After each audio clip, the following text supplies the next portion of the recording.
tanpa ya ya kita langsung saja ya saya akan share materinya, nanti kita bisa bagikan juga materi ini kepada Bapak dan Ibu supaya nanti bisa jadi pegangan ya untuk kita bersama. Nah, Bapak dan Ibu, topik di pertemuan ini adalah materi ke-9 ya, untuk kompetensi 4 ya, penanganan produk yang tidak memenuhi kriteria halal ya, karena ini fenomena ini akan banyak kita jumpai di lapangan ya Bapak Ibu, pada saat barangkali produknya ini sudah disebar, sudah diproduksi, bahkan sudah dijual, tetapi karena si pengusaha bisa saja dia ingin mencek kembali ya apakah produknya itu memenuhi kriteria halal atau tidak. Nah, kemudian ternyata sudah ditemukan ada keraguan bisa karena keharaman ataupun subhat, itu sudah dipahami ya Bapak Ibu materinya. Nah, ini bagaimana cara penanganan produk tersebut ya yang Bapak Ibu nanti sebagai penyedia halal tentunya memberikan solusi kepada pihak-pihak terkait atau usaha-usaha yang dijalankan oleh produsen. Nah, kalau kita lihat di SKKNI ini dia termasuk SKKNI nomor 21 tahun 2022 dengan kompetensi melakukan penanganan produk yang tidak memenuhi kriteria halal, dan ini di sini ada 3 elemen kompetensi yang akan kita diskusikan. Yang pertama adalah elemen tentang mengidentifikasi produk yang tidak memenuhi kriteria halal. Dengan ujuk kerjanya tentu diharapkan Bapak dan Ibu mampu mengenali produk yang tidak memenuhi kriteria halal dengan diidentifikasi sesuai prosedur-prosedur atau langkah-langkah kerjanya nanti. Nah, yang kedua penyebab dan jenis ketidaksesuaian ditelusuri sesuai dengan prosedur juga. Nah, apakah penyebabnya dari materialnya, ya dari fasilitas dan lain sebagainya nanti akan kita bahas. Nah, elemen kompetensi kedua adalah menangani produk yang tidak memenuhi kriteria halal itu seperti apa. Jadi setelah diidentifikasi tentu harus kita tangani. Apakah nanti memenuhi, kalau produk itu tidak memenuhi kriteria halal, ya maka ditangani sesuai dengan persyaratan standarnya. Ya, nanti ada 7 langkah nanti yang akan kita lakukan. Nah, kemudian kalau dia tidak terpenuhi, apa langkah yang harus kita ambil. Nah, yang kedua, penanganan produk yang tidak memenuhi kriteria halal dievaluasi sesuai dengan prosedur supaya tidak terulang kembali, supaya tidak terjadi lagi gitu ya. Jadi mungkin saat ini disadari bahwa ada apa namanya, ada mungkin tidak memenuhi, tapi supaya dia tidak terulang kembali. Yang ketiga adalah melaporkan dan mendokumentasikan penanganan produk yang tidak memenuhi kriteria halal. Nah, ini kita juga sebagai penyedia tentu harus memiliki kompetensi ya, penanganan produk yang tidak memenuhi kriteria halal itu dilaporkan seperti apa, formnya seperti apa, dan dokumentasi penanganan produk yang tidak memenuhi kriteria halal sesuai prosedur juga yang akan dilakukan. Nah, itu Bapak dan Ibu. Nah, namun tentu kita sebagai seorang yang berdakwahnya ya, kalau saya katakan kalau di UPT Halal ini kita sama berdakwah ya Pak ya. Ya, Syiar. Pak Arif ya. Nah, jadi kita tahu juga dasar-dasar mengapa penting kita menangani produk tidak halal ini ya dalam sistem JPH di Indonesia, karena di sini kita meliputi berbagai aspek gitu ya, baik itu aspek hukum, aspek sosial dan aspek ekonomi. Nah, kita menyadari bahwa Indonesia yang mayoritas Muslim ya, boleh dikatakan Muslim terbesar di dunia. Nah, tentu saja kita berharap ya kehidupan kita termasuk dalam hal memperoleh atau mendapatkan produk ada jaminan kehalalannya gitu ya, dan itu merupakan suatu kebutuhan fundamental gitu yang tidak bisa kita tawar-menawar lagi gitu ya, karena ini antara hidup dan mati gitu ya. Artinya kalau kita abai di dunia ini bagaimana kita bisa mempertanggungjawabkan di akhirat gitu ya. Maka Bapak dan Ibu eh, yang istilahnya itu sudah melangkahkan kaki bergabung di sini gitu, itu berarti memang unsur dakwahnya, unsur memperjuangkan kehidupan yang berkah ya, yang sesuai dengan syariat, tentu itu yang diharapkan. Nah, itu baik dari sisi agama maupun dari sisi ekonomi gitu ya, maupun juga termasuk keamanan konsumen siapa yang akan menjadi penjamin atau pelindungnya gitu. Nah, di Indonesia juga sudah ditetapkan Undang-Undang Nomor 33 Tahun 2014 tentang adanya jaminan produk halal. Nah, namun dan seluruh produk itu yang beredar gitu ya, baik itu yang diperdagangkan, diimpor ke wilayah Indonesia, nah itu wajib memiliki sertifikat halal. Nah, kecuali produk yang secara jelas bersifat dia tidak halal, itu tidak kita pertanyakan ya. Tapi produknya halal, tetapi kita tidak melihat bagaimana proses dan sebagainya, tidak tahu, tidak ada penjelasan gitu. Nah, bagaimana kita meyakini bahwa produk yang diimpor tersebut adalah termasuk halal? Pada banyak kriteria-kriteria kalau produk tersebut bukan bukan bukan kita lihat langsung prosesnya ya, mungkin ya kayak bahannya ya kita tahu kayak ayam tuh halal gitu, tapi prosesnya bagaimana gitu ya. Nah, nanti karena kehalalan atau tidak halalnya produk itu tidak hanya dilihat dari bahannya saja. Nah, dalam prakteknya tidak semua produk ya atau proses memproduksi barang itu bisa memenuhi standar halal. Ya, apalagi kalau produk tersebut diproduksi oleh orang-orang yang tidak memberikan jaminan, artinya tentang pemahaman halal gitu. Nah, jadi ada kondisi di mana produk yang telah sertifikasi halal pun atau dalam proses sertifikasi kemudian diketahui tidak memenuhi kriteria halal. Nah, bisa saja itu. Jadi dia sudah dapat sertifikat. Nah, tapi karena ada keraguan ya, ada kecurigaan, ada indikasi yang menunjukkan bahwa ini cacat halalnya, maka perlu dilakukan suatu proses ya untuk menanganinya seperti apa. Nah, kemudian situasi ini juga menuntut penanganan sistematis sesuai dengan sistem jaminan produk halal ya dan ketentuan tentu oleh BPJPH, Badan Penyelenggara Jaminan Produk Halal. Nah, apa sih pentingnya upaya ini dilakukan gitu. Yang pertama tentu kita harus menjamin integritas sistem halal nasional itu terjaga. Bahkan sekarang internasional ya karena sudah ada komitmen secara internasional bahwa sistem halal nasional maupun internasional itu tetap terjaga dan tentu di sini ada suatu kepercayaan atau jaminan kepada umat Masyarakat. muslim ya. Jadi yang tidak ragu lagi dia tentang produk tersebut. Kemudian ada kepercayaan konsumen muslim ya tetap terpelihara karena bagaimanapun yang dimakan ini akan dipertanggungjawabkan gitu ya. Risiko hukum dan reputasi perusahaan itu dapat diminimalisir atau dapat diminimalkan. Karena kalau begitu sudah mendapat cacat ya, ada indikasi-indikasi tersebut tentu konsumen akan meninggalkan dan akhirnya tentu perusahaan-perusahaan itu akan mengalami permasalahan reputasi dan bahkan bisa gulung tikar gitu ya kalau ini tidak mereka tidak memiliki kesadaran perusahaan-perusahaan tersebut untuk memberikan jaminan halal terhadap produknya. Nah, langkah dalam penanganan produk halal ini pun didasari oleh hukum dan regulasi-regulasi yang ada di Indonesia. Jadi kita tidak melanggar suatu konstitusi gitu ya, tapi ada peraturannya. Nah, ini kerangka hukumnya bisa kita lihat di Peraturan Undang-Undang Nomor 33 Tahun 2014 tentang jaminan produk halal. Di situ dia dikatakan bahwa bagaimana mengatur kewajiban sertifikasi halal, sanksi dan apa peran BPJPH gitu ya. Nah, ini berlaku secara nasional. Nah, secara internasional barangkali juga sudah digodok ya, Prof. Irwandi memperjuangkan juga ya bersama tim UPT Halal UNP ya Pak Arif ya. Nah, ini juga sudah dilihat karena ini menjadi dasar utama ya, dasar hukum utama.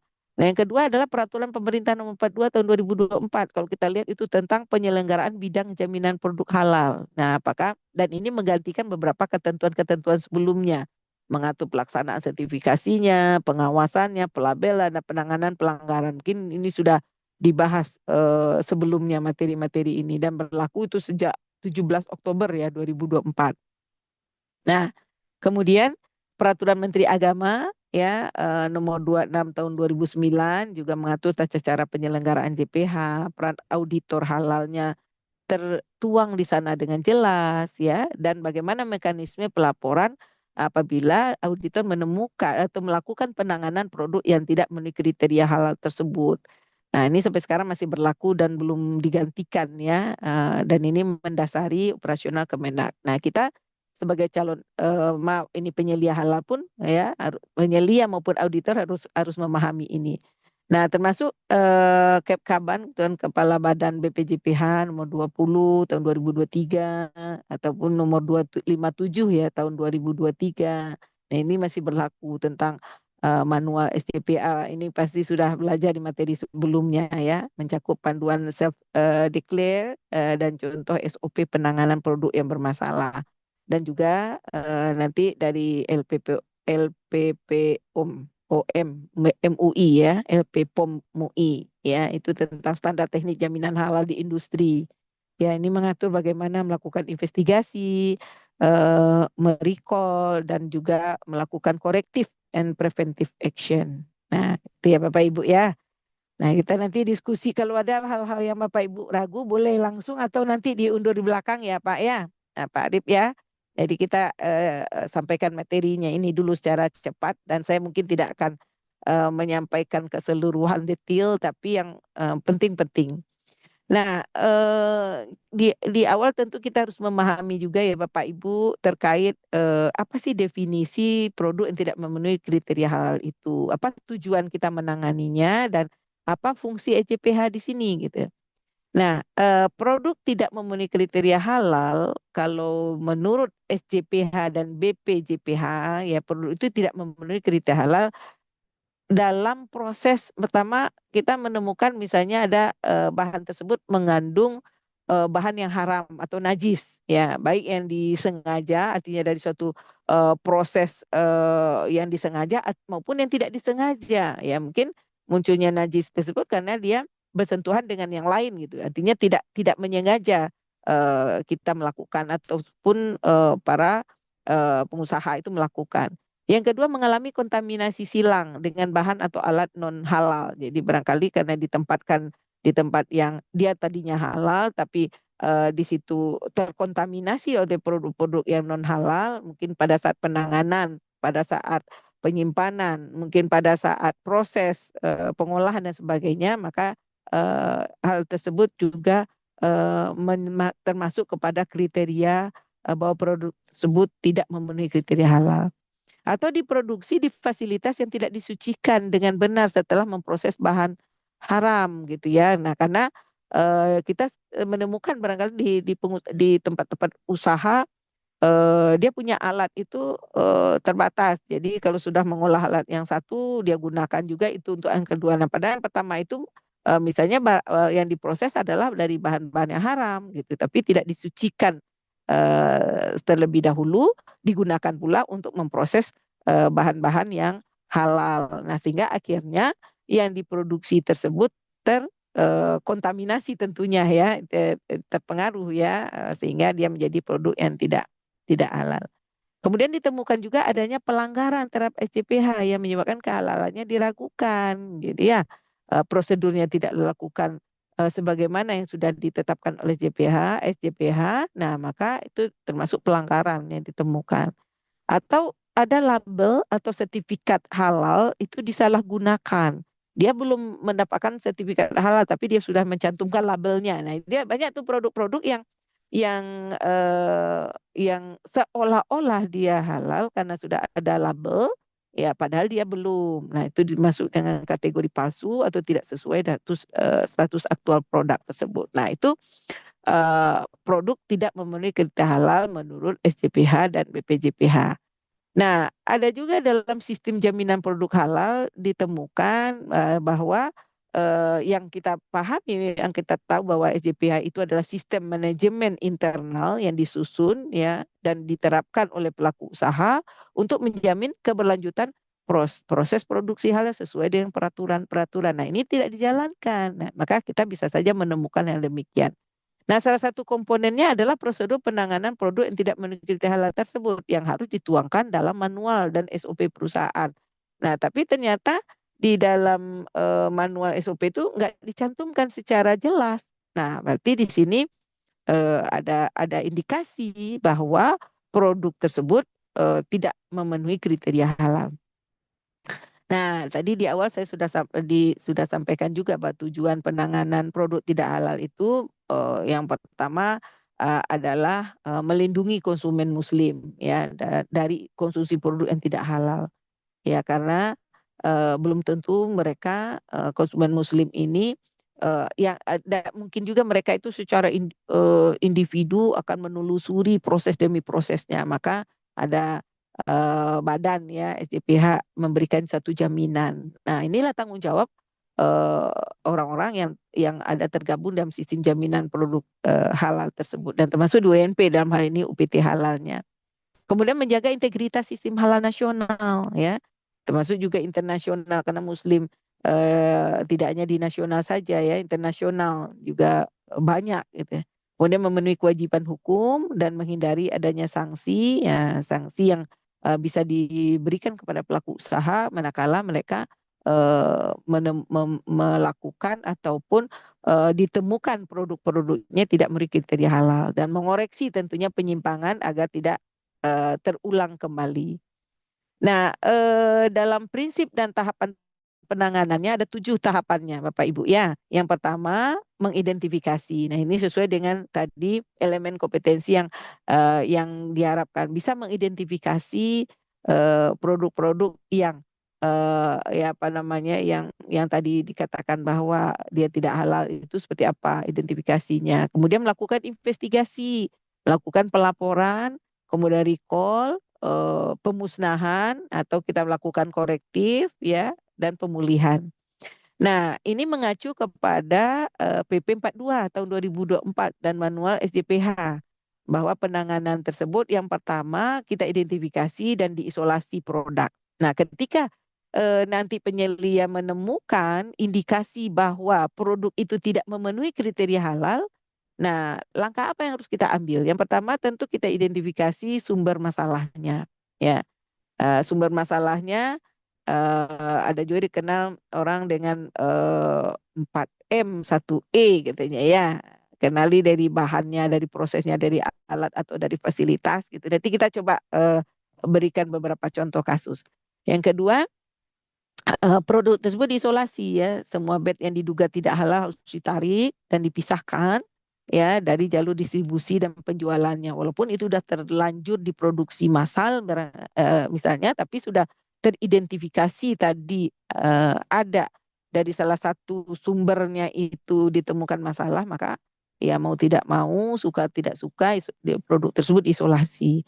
Yang ketiga dihentikan sementara produksi. Jadi tidak hanya ditarik yang sudah terdistribusi, tapi juga dihentikan dulu sampai nanti mendapatkan jaminan bahwa produk tersebut halal gitu ya. Nah, kemudian ada pencatatan dan laporan internal ya dan pemberitahuan ke tim SJPH. Nah, ini contoh kasus yang terjadi di mana ada perusahaan makanan yang menemukan bahan emulsifier yang mengandung lemak hewani non halal. Nah, maka seluruh produk yang menggunakan bahan tersebut pada periode dilaporkan ataupun pada periode proses mengidentifikasi itu segera diisolasi dan tidak dijual ya sebelum adanya verifikasi ulang terhadap produk tersebut. Nah, itu contoh kasus. Banyak contoh yang lain. Nah, yang kedua tahapnya menginvestigasi. Nah, bisa dilakukan secara internal dan diverifikasi ya. Nah, setelah diisolasi, tadi di tahap pertama dilakukan investigasi oleh tim SJPH internal ya dan auditor halal internal. Nah, dengan langkah-langkah apa Bapak Ibu? Satu diperiksa dulu dokumennya, dari dokumen bahan bakunya dari mana ya, bagaimana proses mendapatkannya, siapa suppliernya, apa formula dari produk tersebut. Bisa saja dari bahan bakunya oke, suppliernya aman, tapi formula yang digunakan itu ada indikasi gitu ya. Nah, yang kedua, kita tidak hanya berhenti di pemeriksaan saja, tapi juga dilakukan wawancara kepada bagian produksi. Apakah itu dalam proses memproduksinya ada indikasi ditemukan langkah-langkah atau cara-cara yang menyebabkan produk tersebut tidak halal. Yang ketiga diperiksa alat dan fasilitas produksi. Jadi apakah memang alatnya itu terkontaminasi atau digunakan untuk seluruh jenis produk yang diolah, baik itu produk yang halal maupun bahan yang halal maupun bahan yang tidak, misalnya apakah fasilitas tersebut dilakukan penyucian dan sebagainya itu diperiksa ya. Jadi tidak hanya tim SJPH itu hanya berdasarkan dokumen bahan baku supplier itu saja, tidak. Nah, kemudian baru dianalisis juga di laboratorium jika itu diperlukan, ya. Nah, jika terbukti di tahap kedua ini pelanggaran yang berasal dari bahan haram atau dia terkontaminasi, maka hasil investigasi disiapkan untuk dilaporkan kepada BPJPH. Itu langkah kedua, Bapak Ibu. Nah, yang ketiga, membuat pelaporan ke BPJPH dan Lembaga Pemeriksa Halal atau LPH. Nah, ini berdasarkan PMA 26 2019 dan PP 42 2004, di mana pelaku usaha wajib melaporkan segera kepada BPJPH jika ditemukan produk yang tidak halal atau diduga. Nah, ya, jadi tidak hanya sudah jelas-jelas tidak halal, tapi juga apabila ada diduga, ya, baru keraguan-raguan, karena kalau barang yang ragu itu kan jatuhnya ke subhat gitu ya. Nah, atau diduga tidak halal. Nah, isi laporannya itu mencakup ada identifikasi produk dan nomor sertifikat halal, karena tadi saya katakan di awal bahwa kasus ini akan bisa muncul pada saat suatu produk tersebut sudah dapat sertifikat halal, sudah beredar. Nah, ya bisa saja nanti dibuat identifikasi produknya, nomor sertifikat halalnya, kapan dikeluarkan gitu ya. Nah, jumlah bed yang terpengaruh itu di bagian mana saja, penyebab pelanggarannya apa, tindakan korektif sementara dilakukan apa, apakah kita lakukan isolasi, di recall dan lain sebagainya, dan bagaimana rencana pemusnahan atau penarikan produk. Nah, maka nanti dari laporan yang dari laporan yang dibuat oleh pelaku usaha itu ke BPJPH, BPJPH akan melakukan verifikasi ke lapangan. Maka disitulah diturunkan timnya, ya, melibatkan nanti LPH dan MUI untuk fatwa ulama jika itu diperlukan dan menentukan tindakan lanjutan. Nah, apa tindakan lanjutannya nanti? Bisa ditarik produknya, bisa dicabut sertifikatnya, atau dilakukan penyucian ulang fasilitasnya. Tentu barang yang sudah ditarik itu yang tidak diedarkan bisa dimusnahkan gitu ya. Kemudian pada saat memproduksi ulang, maka dilakukan proses penyucian fasilitas dan sebagainya. Itu tahap ketiga, Bapak Ibu.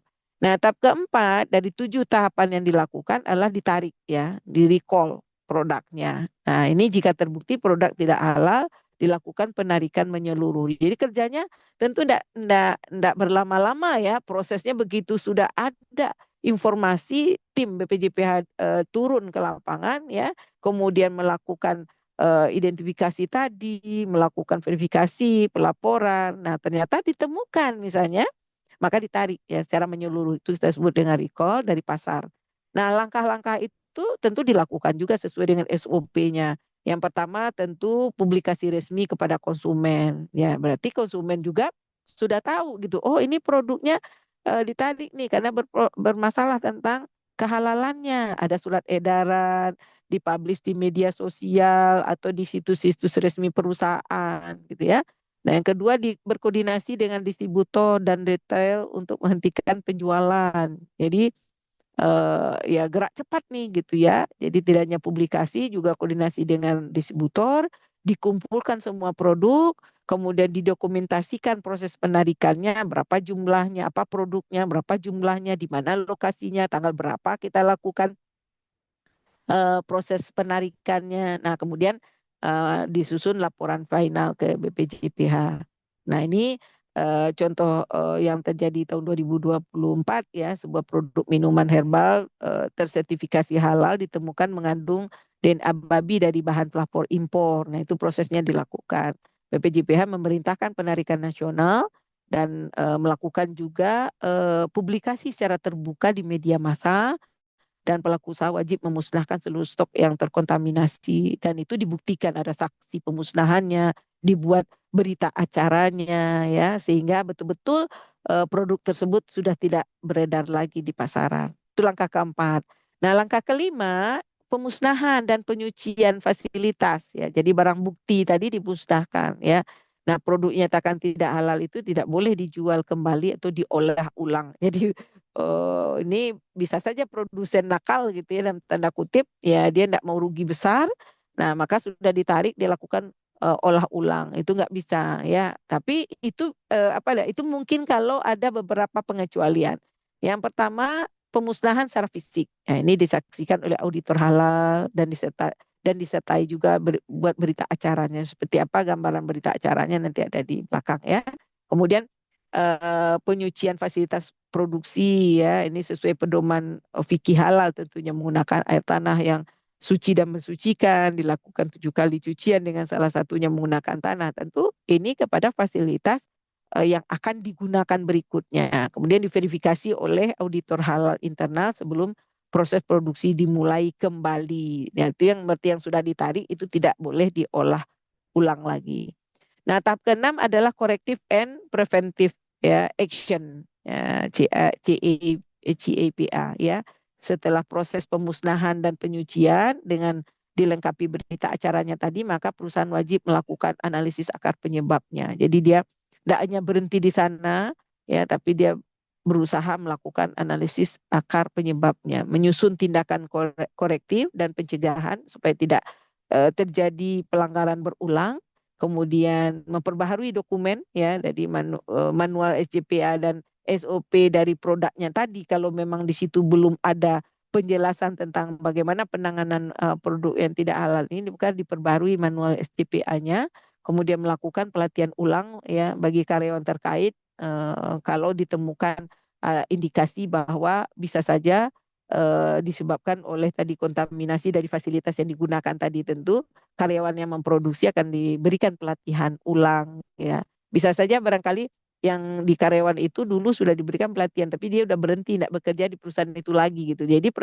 karyawan yang baru itu ternyata tidak mendapatkan pelatihan gitu ya, maka bisa awal bisa juga diulang. Kemudian melaporkan hasil dari corrective and preventive action tadi kepada BPJPH. Nah, yang terakhir tahapannya adalah pemulihan status halal dan komunikasi publik. Nah, apabila hasil audit ulang menyatakan bahwa prosesnya sudah sesuai kembali, maka pelaku usaha sudah bisa mengajukan revalidasi sertifikat halalnya. Jadi nanti dia akan melakukan validasi ulang. Ya, berarti diturunkan lagi tim untuk melihat, menilai, kemudian tentu nanti akan diberikan sertifikat halal yang baru, melakukan komunikasi publik juga yang transparan mengenai tindakan yang telah dilakukan sehingga mencerdaskan publik juga, mengedukasi ya, memberikan literasi juga kepada konsumen ya, dan mereka sudah jangan hanya berhenti di stigma oh ini produknya haram gitu ya, produknya tercemar dan sebagainya gitu. Nah, maka tadi sudah diumumkan secara massal ya. Nah, tentu setelah ada proses yang dilakukan pada saat pemulihan juga dilakukan yang sama ya supaya pelaku usaha tidak dirugikan dalam konteks ini. Kemudian memulihkan reputasi dan kepercayaan konsumen kembali. Nah, ini memberikan jaminan bahwa apalagi untuk produk-produk yang memang banyak sekali diminati ya, kemudian dibutuhkan oleh konsumen, maka pelaku usaha tentu juga berharap ada suatu jaminan reputasinya kembali gitu Bapak Ibu. Nah, siapa yang bertanggung jawab ya dalam penanganan produk yang tidak halal ini?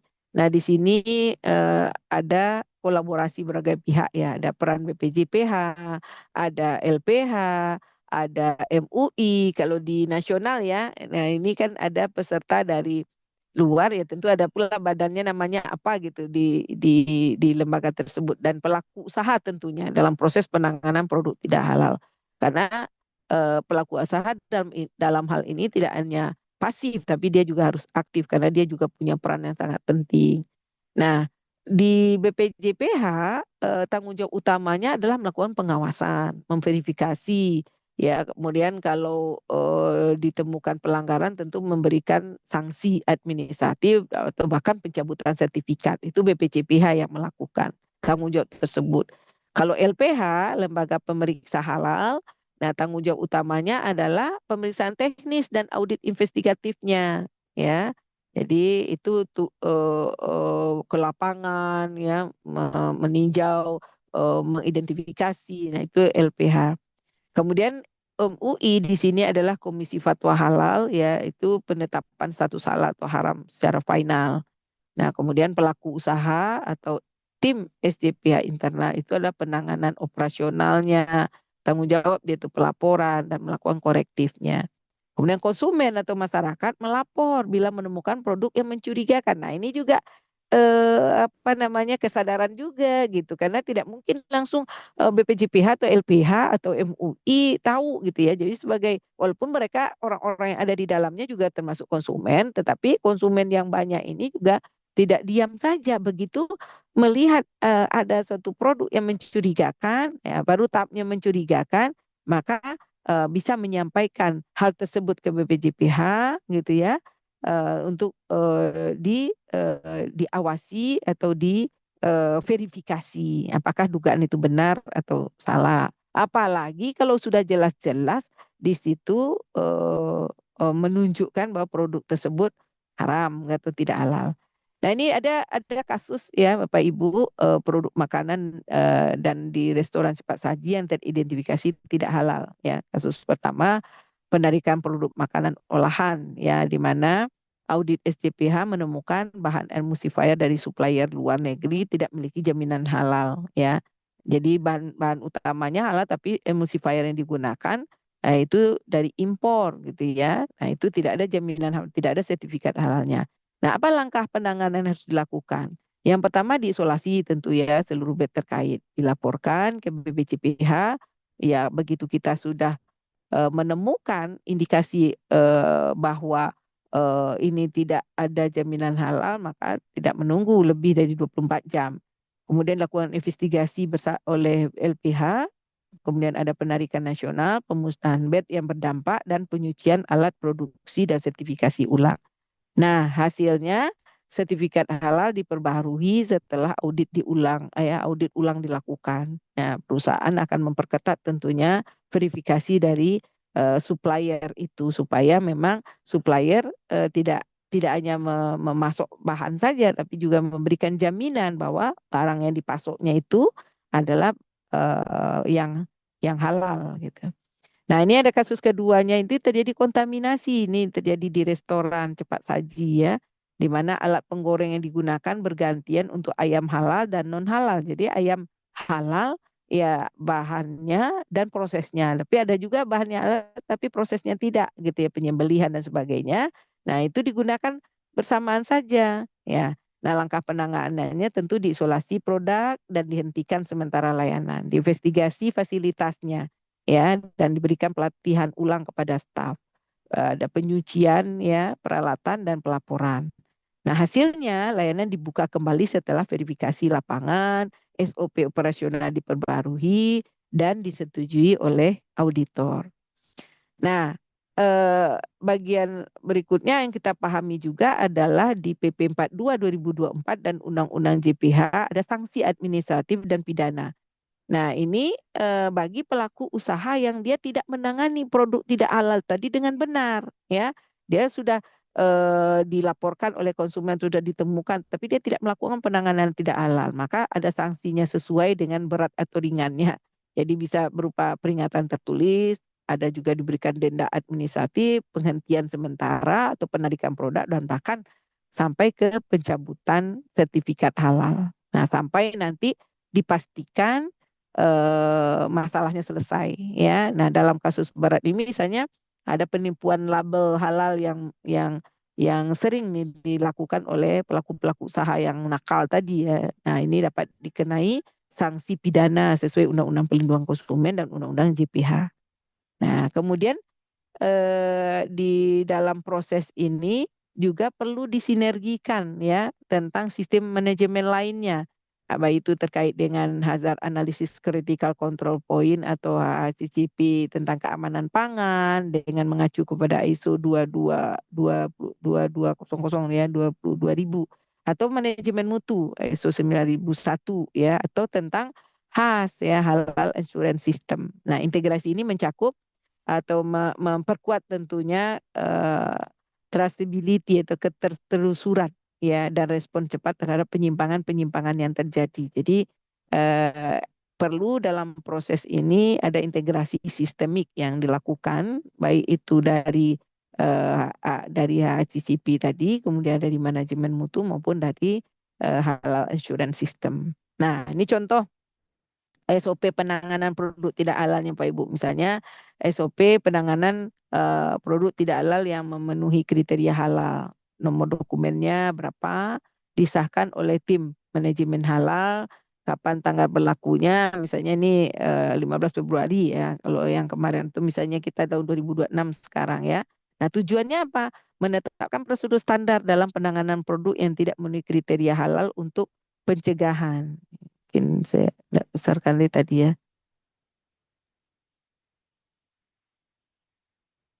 terlalu kecil ya.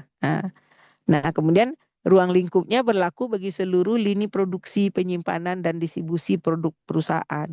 Nah, siapa yang bertanggung jawab? Tadi ada tim SJPH, kepala produksi dan quality assurance yang bertanggung jawab melaksanakan prosedur ini. Nah, langkah-langkahnya diidentifikasi indikasi pelanggaran, diisolasi ya produk terkait, diinvestigasi dan dianalisis akar masalah, kemudian pelaporan ke BPJPH dalam 1 kali 24 jam, ya, kemudian penarikan produk dari pasar, pemusnahan, penyucian, revalidasi sertifikat halal dan dokumen dan capanya ya korektifnya seperti apa. Nah, supaya tidak terjadi hal yang berulang ya ataupun tidak ditemukan hal-hal yang diduga tadi ada produk teridentifikasi tidak halal, maka strategi pencegahan yang dilakukan antara lain yang pertama audit SJPH itu dilakukan secara berkala ya. Jadi pelaku usaha itu tentu apa ya meminta jadi dilakukan audit ya secara berkala 2 kali setahun ya mungkin pada saat produksi yang awal tahun sih aman tapi mungkin yang kedua itu diduga ada terjadi penyimpangan maka lakukan audit kemudian lakukan verifikasi supplier jadi dicek ulang lagi jadi makanya pelaku usaha tidak hanya sekadar menyiapkan modal tapi juga menyiapkan eh, prosedur-prosedur yang menjamin bahwa produk nanti yang dihasilkan itu tidak diragukan, tidak ada keraguan terhadap produk tersebut dari kehalalannya. Jadi diverifikasi suppliernya dengan sertifikat halal yang valid ya. Kemudian pelatihan berkala karyawan tentang prosedur halal. Jadi mengulang kembali, mengingatkan kembali kepada karyawan, jangan abai dengan prosedur ya. Nah, karena bisa saja terjadi saat ya bahan datang gitu ya, kemudian tidak ada quality controlnya tidak dilakukan ya, ya maka bisa terjadi pada karyawan-karyawan yang lalai dengan prosedur yang ada. Pemantauan bahan baru dan formula sebelum digunakan dan sistem pelaporan cepat. Nah, itu Bapak Ibu itu eh, yang teridentifikasi tadi ya, bahan tersebut bermasalah ya. Itu perlu dilakukan strategi pencegahannya. Nah, apa yang kita bahas di dalam penanganan produk tidak halal ini yang bisa kita simpulkan bahwa yang pertama, penanganan produk tidak halal ada tanggung jawab moral dan tanggung jawab hukum. Dan ini tentu harus dilakukan secara transparan dan sistematis. Nah, ya dengan oleh pihak-pihak yang tadi terkait. Nah, kemudian penanganan produk yang tidak memenuhi kriteria halal itu bukan hanya kewajiban hukum, tapi juga tanggung jawab moral dan tanggung jawab sosial. Nah, termasuk kita, ya. Jadi di samping kita memelihara diri kita, ya, keluarga kita, kata diperintahkan oleh Allah juga masyarakat, ya. Nah, ini tanggung jawab moralnya dan tanggung jawab sosialnya, gitu. Nah, dalam sistem JPH di Indonesia proses ini sudah diatur, tinggal kita bagaimana menerapkannya, ya. Jadi bukan berarti kalau kalau sebelumnya misalnya kok tidak gencar gitu ya upaya-upaya dilakukan bukan berarti aturannya tidak ada gitu ya. Nah, tetapi ya barangkali eh, belum banyak masyarakat yang memiliki kesadaran akan pentingnya ya upaya penanganan produk tidak halal ini gitu ya Bapak Ibu. Nah, pelaku usaha wajib memiliki mekanisme internalnya ya, melakukan responsif terhadap pelanggaran, jadi bukan menyembunyikan, bukan lari dari kenyataan yang sudah diduga kuat oleh sudah ditemukan di lapangan misalnya, maka dia harus responsif, transparan dalam pelaporan, ya, tidak ada disembunyikan gitu. Kemudian konsisten dalam melakukan korektif tadi, bukan berarti dia tidak boleh berproduksi lagi, tapi dia harus melakukan misalnya kalau tindakan korektif yang dilakukan supaya ke depan dia bisa memproduksi dan memberikan keuntungan tentunya bagi pelaku usaha. Nah, dengan penerapan sistematif ini Indonesia dapat memperkuat ekosistem halal nasionalnya dan menjaga kepercayaan publik terhadap sertifikat halal. Nah, itu yang kita bahas Bapak Ibu ya. Nah, ini sumber referensi. Nah, saya coba lihatkan Bapak Ibu bagaimana berita acara penanganannya. Nah, ini yang perlu juga kita buat gitu ya. Berita acara penanganan perlu tidak sesuai kriteria halal tadi kita buat. Ya, misalnya pada saat kita mendapatkan informasi ataupun saat kita turun ke lapangan ya, nah kita harus kapan kita turun, hari apa, tanggal berapa, bulan berapa, tahun berapa itu harus kita cantumkan secara jelas ya. Nah, termasuk di sini yang bertanda tangan berdasarkan kriteria SJPH ya telah melaksanakan pemusnahan. Nah, ini kalau ternyata produknya teridentifikasi dan harus dimusnahkan ya sebagaimana telah tercantum dalam tabel. Tadi karena di depan saya katakan pemusnahan disertai dengan berita acara. Kalau kita musnahkan saja tidak ada berita acaranya, bagaimana nanti kita akan men-share atau mempublikasikan kepada publik gitu. Mana buktinya? Ini barang bukti. Nah, ini disetujui oleh tentu oleh pelaku usaha ya. Siapa persetujuan pelaku usaha tentunya menyetujui bahwa ini produknya akan dimusnahkan. Nah, diperiksa oleh siapa? Penyedia halal nanti akan memeriksa. Disiapkan dokumennya oleh JPH, jadi lembaganya ya, oleh dokumen kontrol adminnya. Nah, di sini nanti kita mengisi apa nama item produknya, berapa jumlah unit kira-kira yang sudah disebarkan dari informasi si pelaku usaha tadi. Nah, si penyelia akan mengisi akan membuat dulu ya tim lapangan akan membuat uraian cara pemusnahannya seperti apa ya. Pemusnahan itu bisa dibakar, bisa dikubur, bisa ya bisa dimusnahkan itu macam-macam caranya nanti ya.